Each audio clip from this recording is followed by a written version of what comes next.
Hi, this is Jeff Teeter. I'm a systems engineer with the America Partners Organization.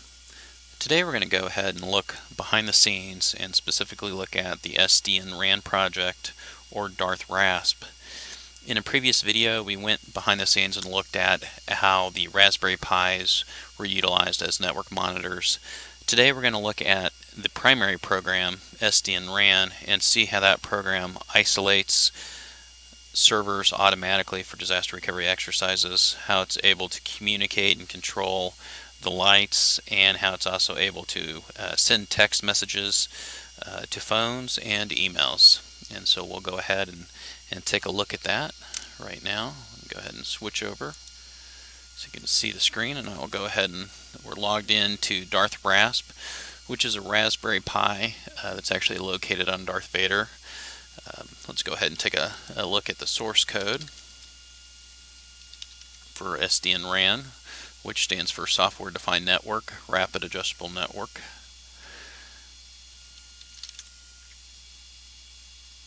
Okay, and the program is fairly long. It's several hundred lines long. A lot of different things are going on, so we'll just kind of take a real quick look at it, and then what I'll do is I'll bring up Notepad++ and we'll look at it in each of the different sections and look at the different functions that are going on. This program, although it does a lot, it's actually very simplistic. We do use several different modules. The first one here is pexpect, or Python expect, and the reason that we're doing that is this program communicates with a Catalyst 3850 that currently the code that it's running doesn't have a native Python API, so therefore we have to use pexpect or Python expect in order to communicate with that 3850. We use the sys module to get different information and OS. The GPIO is actually information or a module that we're using to communicate that allows us to have a module on the Raspberry Pi and actually communicate via RF signals using actually 433 megahertz radio signals to turn the lights on and off. And we'll of course take a look at that using the time module for different sleep delays. SMTP lib used for email.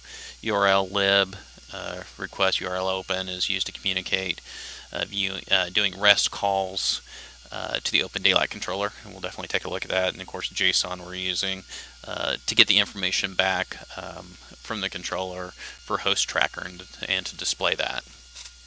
So I'll go ahead and scroll through here just so that you can see it's a fairly large program, like I said, over 600 lines long. Although it's not super complicated, but when you look at it in its entirety, there's a lot of stuff that's going on, and a lot of ways might seem a little bit overwhelming. So I'm just going to scroll through here just so you can see the different components, kind of how they're put together, and then we're going to go ahead and break them down individually here.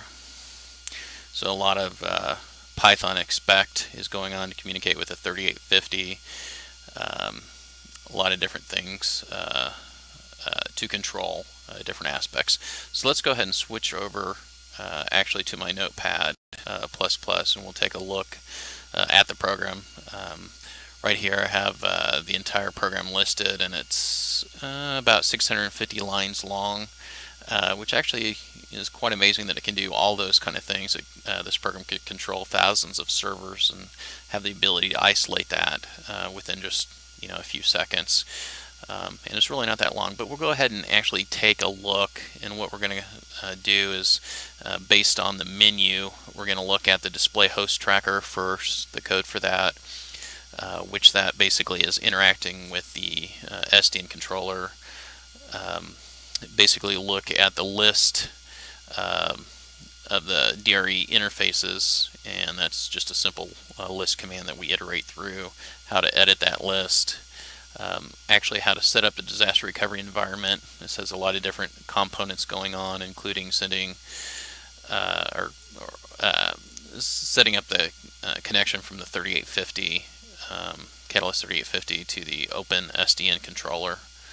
The activation of the disaster recovery environment again, communications with the 3850, and also sending RF signals to the lights to get those turned on, and then of course sending emails and texts. Basically the same thing, kind of in reverse for when we deactivate that. And then when we clear the DRE configuration, that's completely breaking that connection from the OpenSDN controller in 3850, and then also basically resetting all the interfaces to the correct pipeline. So we'll go ahead and take a look at all these different components. The first one is DRE host tracker, and what this does is this gives us the ability to see what's specifically connected to the OpenSDN controller. And so we make a REST call in this case to the OpenSDN controller at this address via port 8181, and we give it the correct username and password. We go ahead and basically open the URL, and then we do a JSON, basically get JSON information or information in the format of JSON, and then just print that out to the screen. So if you remember, when either we're doing the host tracker or when we activate something and there's a whole lot of information that gets dumped to the screen that gives us the MAC addresses and IP addresses and OpenFlow information, all of this information is being obtained using this code, and the application basically just does this call to the OpenSDN controller, collects all the information, and then pushes it out to the screen. Now, in the program, I didn't parse through it, but you could parse through the information and specifically look for different things like the host name or MAC address and IP, and display it in a nice hierarchical fashion. So that's something certainly you can do. And if you want to dig into more about how you can do that, you can go to Cisco's DevNet. They have a lot of good coding 101 and 201 videos that go through exactly how to do that. So you might take a look at that. The next one is just fairly simple. It's just basically we're printing off a list. This DRE int list is basically just a list of where we have a list of interfaces that are participating in the DRE exercise or will. Now this is just a regular list.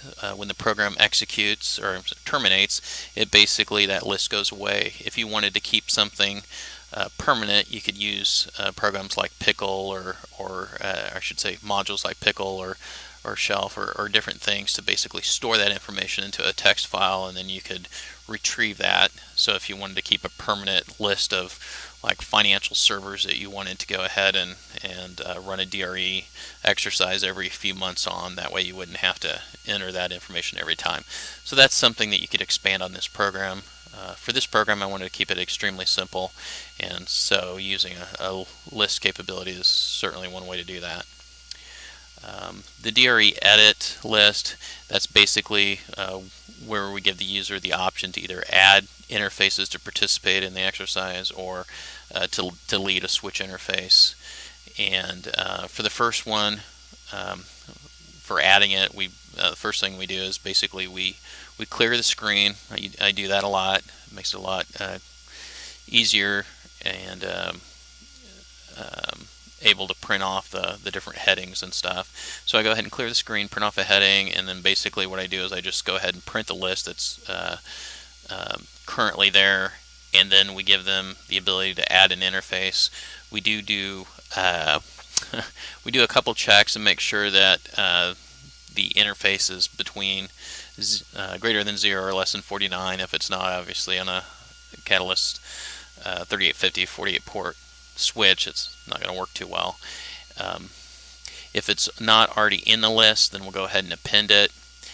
If that interface is already in the list, we're going to say it's not an acceptable value, that the interface is already on the list. And if it's not greater than 0 or less than 49, then it's not going to be in an acceptable range, and we print out that message. And then if they choose number 2, which is to delete the interface, we basically do the same thing, kind of just in reverse. We check and make sure that what they inputted is actually on the list, and if so, we just go ahead and remove that from the list.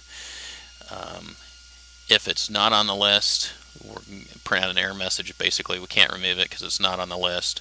And then if it's not in the acceptable range here, we're going to go ahead and print out an error message. So the very straightforward stuff. I just wanted to demonstrate some type of error checking show that that can be done fairly easily. The next section of code is the DRE setup, and with this we have a lot of pexpect or Python expect.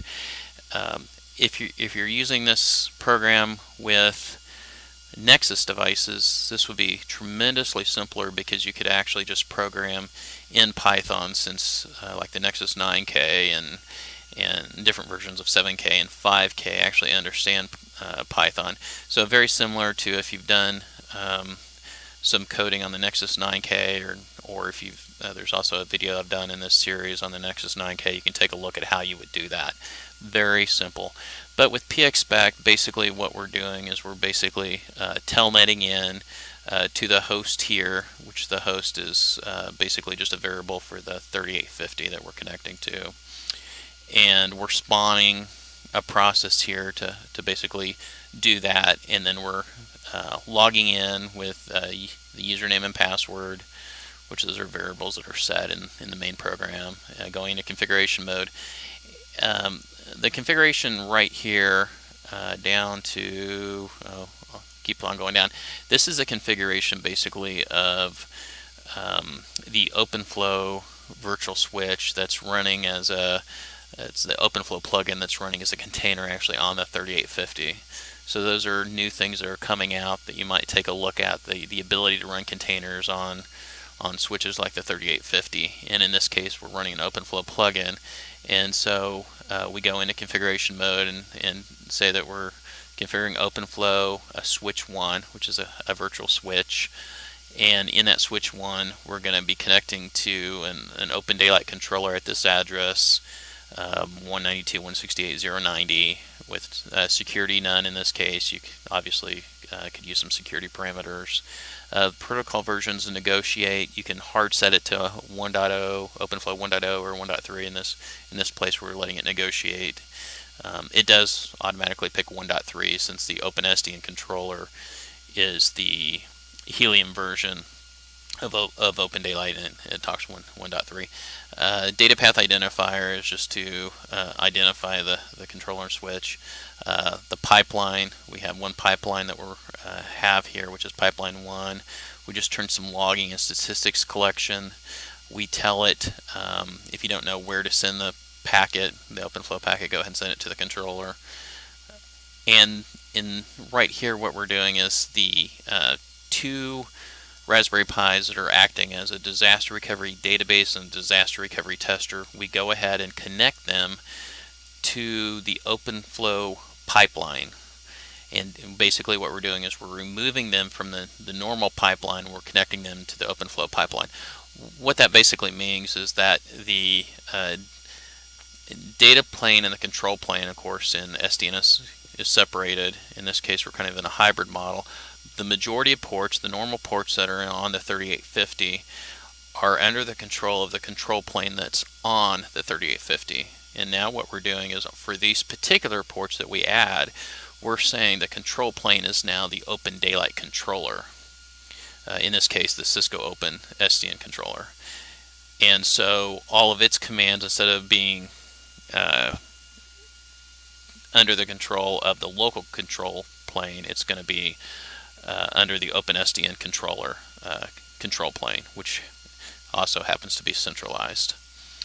So that's basically how we do it. Port by port, we can say which one's under the normal pipeline and which one is under the pipeline number 1, which is being controlled by the OpenSDN controller, because we've configured that here. And so we go ahead and do this, and then also we do on the DRE int list, we add the two interfaces that we added, which again are the test user and the DRE database device, which are always going to be active over there during this test. And then we go ahead and we clear the screen and we print out that the SDN RAN setup is complete. And we have a small delay, 4 seconds, and then we have a DRE status run, which again, the DRE status is basically the host tracker, so that it shows that the connection actually has taken place. The next part of the program, if they choose it, is to actually activate the disaster recovery exercise. Again, a lot of this is p-expect, so we're telnetting in, we're spawning another session, we're telnetting into the 3850, giving it the username and password. We're going into the OpenFlow switch 1 configuration, and what we're doing here is we're actually activating all the interfaces and converting them from the normal pipeline to pipeline number 1, which is under control of the OpenSDN controller. And we're doing that basically by we're getting the length of the DRE int list, and we have a while loop that basically what we're doing is we're adding the OpenFlow port, and the OF port is technically a variable that stands for gigabit Ethernet interface, gigabit Ethernet, and then the string of DRE int list. So we're going through the list, iterating through that list, and each interface is getting added to this pipeline, and then we're incrementing the list, and that while loop will keep going until all interfaces have been added. And then basically we're just exiting out of the 3850, and here we do go ahead and, after that's been done, we go ahead and actually activate the lights, and we do that by calling, by referencing power on. And I'll go ahead and take a look at that right now. So the DRE power on, or power on module, basically is referencing a board that's attached to the Raspberry Pi. And I'll go ahead and show you what that looks like real quick, if I can grab that.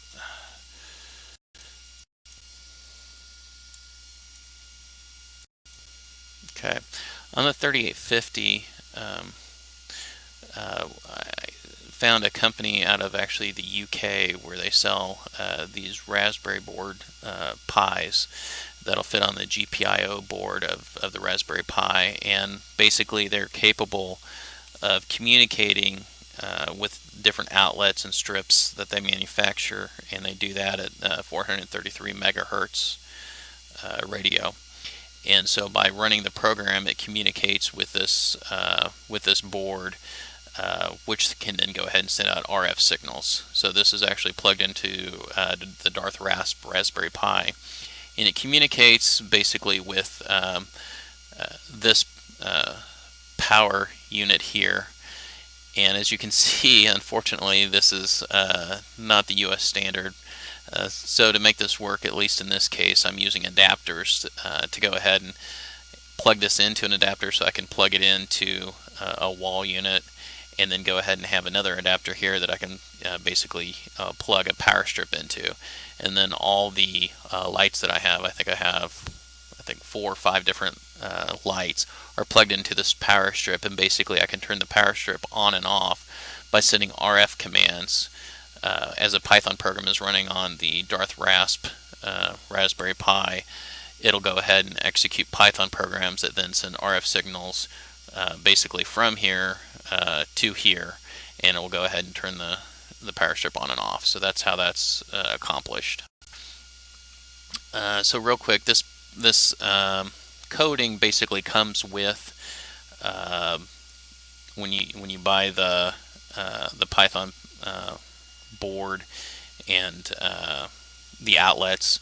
So what I've done is just modify this a little bit. This one we'll just go ahead and turn the unit on, and then I have another one that I've modified that I'll show you in a second that turns it off. So it goes ahead and basically sets everything up, it initializes it, it goes ahead and it actually executes, it turns everything on, and then it goes ahead and sleeps for a second. There's a little bit of a delay between turning them on and off that you have to deal with, but for the most part it's pretty straightforward. So let's go ahead and get back to the activate part. So after we've powered on the lights, we go ahead and clear the screen again, and we state that it's been activated, and then we go ahead and send an email. And in this case, I set up some Gmail accounts, Cyberdyne SDN Gmail, and I actually send it to Cyberdyne SGN, but then I also send it to a cell phone. I send a text message to a cell phone, and in this case it's a Sprint cell phone, so I'm sending a text message to Sprint, and just stating in the subject that the DRE test or DR test is activated and a disaster recovery exercise test is underway. And those are the login and passwords for that email account, which I'll be changing soon. And then that's pretty much it of all the coding that's needed to actually activate the exercise. So it's pretty straightforward, and there's not much to it, considering you can move thousands of servers with just 48 lines of code, and a lot of that is kind of fluff just to show the lights and text and email. I will say this: the email is calling a module, send email, and I'll show you that here. There's not a lot to it, but basically it's just setting up the format of where to send it to the SMTP server, and then it's using the variables to go ahead and for the subject and header and all that information. So that's the format that is being used in the activate portion to send the email and the text message in this case. So the next option is that they can deactivate it, and again we're using a lot of pexpect, and of course, like I mentioned before, it'd be a lot cleaner if we're using a Nexus 9K or 7K or 5K and just using Python. But basically what we're doing is we're logging into the 3850, we're spawning a telnet session. We basically say no open flow, so that basically kills the whole connectivity of the 3850 to the OpenSDN controller. We go ahead and are resetting basically the default configuration in this case, that those ports are being put back on switch mode access, VLAN 2, and we're telling it that we don't want inline power. The Raspberry Pis are powered separately, not with PoE. And in this case, we're going to go ahead and put back the OpenFlow connectivity and set that information back just for the disaster recovery database and disaster recovery test user, just so it's in that state. If we want to, we can immediately go right back into an activation mode. So at this point, we've basically taken off all the production stuff, and we're just putting back the DR database and the DR test user. It goes ahead and since we're deactivating it, it does do a power off of the lights. So I'll go over here, show you that code, much smaller. Basically, we're telling the GPIO board the information it needs to go ahead and basically turn that light switch off, if you will. And then there's a cleanup method so that it's ready to go ahead and accept the next command within a few seconds or so. So after we go ahead and turn the lights off, we clear the screen, and we go ahead and put that it has been deactivated.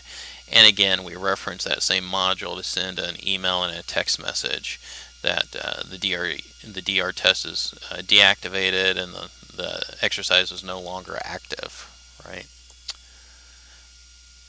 The next option that we have in this, if you remember, we've gone through most of these, is to clear the DRE configuration, which is the disconnection of the 3850 from the OpenSDN controller. So it's pretty straightforward. We kind of did a subset of this before. Basically, we're just logging back in, spawning another telnet session. We're telling it no OpenFlow, so that gets rid of all of the configuration of the pipeline and all of that stuff. And basically all we're doing is we're resetting the default interfaces that were configured to a switch mode access VLAN 2, and again making sure that we're not getting any power. Now of course you could have a much more complicated program where when you put interfaces in, that you're storing that in a text file or something, because different interfaces might be on different VLANs or stuff like that. So that wouldn't be that hard to do. You just have to be aware of how all the different parameters are working together. So after we do that, we basically clear the screen and again just basically state that the controller's been disconnected from the production network. So all of those are the different components for the entire SDN RAN program. Like I said, if you look at it in entirety, it looks pretty large since it's about 650 lines.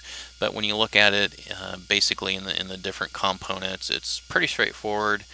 And I would challenge you to kind of take a look at this and kind of think of the different things that you can do now that either using pexpect, Python expect, or using Python directly, like on communicating with a Nexus 9K or 7K, 5K.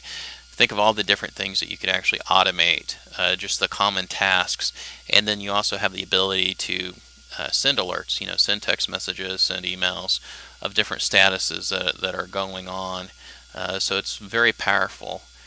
So I challenge you to go ahead and take a look at that. Think of the different things that you can do, and you're really only limited by your imagination on what you can do with Python, with the open source that Cisco supports, and all the open APIs. It's a completely different world. So I look forward. There's going to be additional videos in the series where we'll be going through in much more detail the Open SDN controller. Probably have about 7 or 8 videos just on that because it's just an amazingly powerful device. And then also on the Nexus 9K, ACI, APIC EM. So I look forward to the additional videos in this series. Thank you.